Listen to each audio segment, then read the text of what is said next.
22મી જાન્યુઆરીએ ઉત્તર પ્રદેશમાં અયોધ્યા ખાતે શ્રી રામ જન્મભૂમિ પર રામલલ્લાના મંદિરમાં ભગવાન શ્રી રામની મૂર્તિની પ્રાણ પ્રતિષ્ઠા કરવામાં આવશે।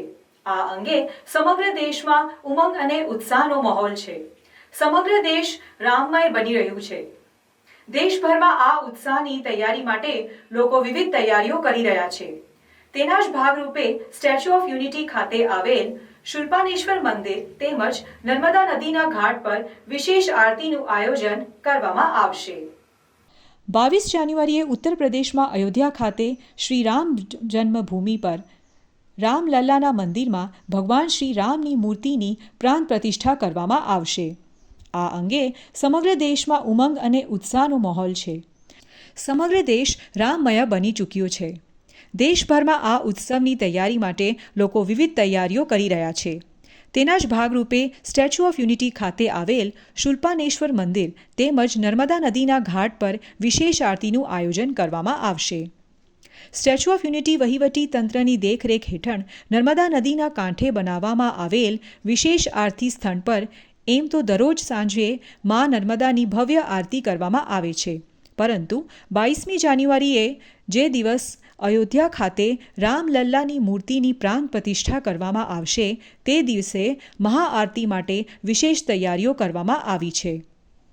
અયોધ્યા ધામ ખાતે રામલલ્લાના પ્રાણ પ્રતિષ્ઠા મહોત્સવના આયોજન પ્રસંગે શૂલપાનેશ્વર મહાદેવ ટ્રસ્ટ તથા સ્ટેચ્યુ ઓફ યુનિટી વિસ્તાર અને પ્રવાસ નિયમન સત્તામંડળના સંયુક્ત ઉપક્રમે તેમજ સહકારથી મા નર્મદાની વિશેષ આરતીનું આયોજન કરવામાં આવશે।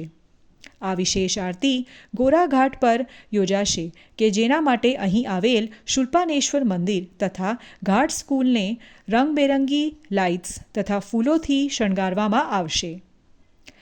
22 જાન્યુઆરીના દિવસે સાંજે 6:30 વાગે આરતીનો કાર્યક્રમ શરૂ થશે કે જેમાં રામલલ્લાના ભજનો ગાવામાં આવશે।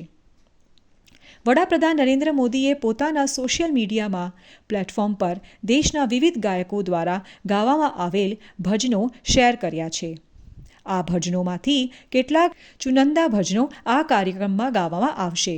સાંજે 7:45 વાગે માતા નર્મદાના ઘાટ પર 7 પૂજારીઓ આ વિશેષ સંગીતમય આરતીને પૂર્ણ કરશે। ત્યારબાદ ભવ્ય એક્વાલાઇટ્સ અને સાઉન્ડ શો પ્રદર્શિત કરાશે। આ વિશેષ આયોજન પ્રસંગે વરિષ્ઠ અધિકારીઓ, નર્મદા કાંઠે આવેલા આશ્રમોમાં રહેતા સાધુ સંતો, સ્થાનિકો, શ્રદ્ધાળુઓ તથા પ્રવાસીઓ પણ ઉપસ્થિત રહેશે।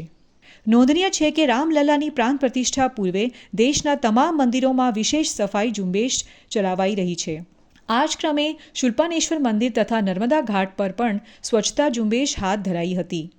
આ ઝુંબેશ દરમિયાન સ્ટેચ્યુ ઓફ યુનિટી વિસ્તાર વિકાસ અને પ્રવાસન નિયમન સત્તામંડળના એડિશનલ કલેક્ટર ગોપાલ બામણીય અને NN માધુ, નાયબ કલેક્ટર દર્શક વિઠલાની અને અભિષેક સિન્હા સહિત અધિકારીઓ તથા કર્મચારીઓ ઉપસ્થિત રહ્યા હતા।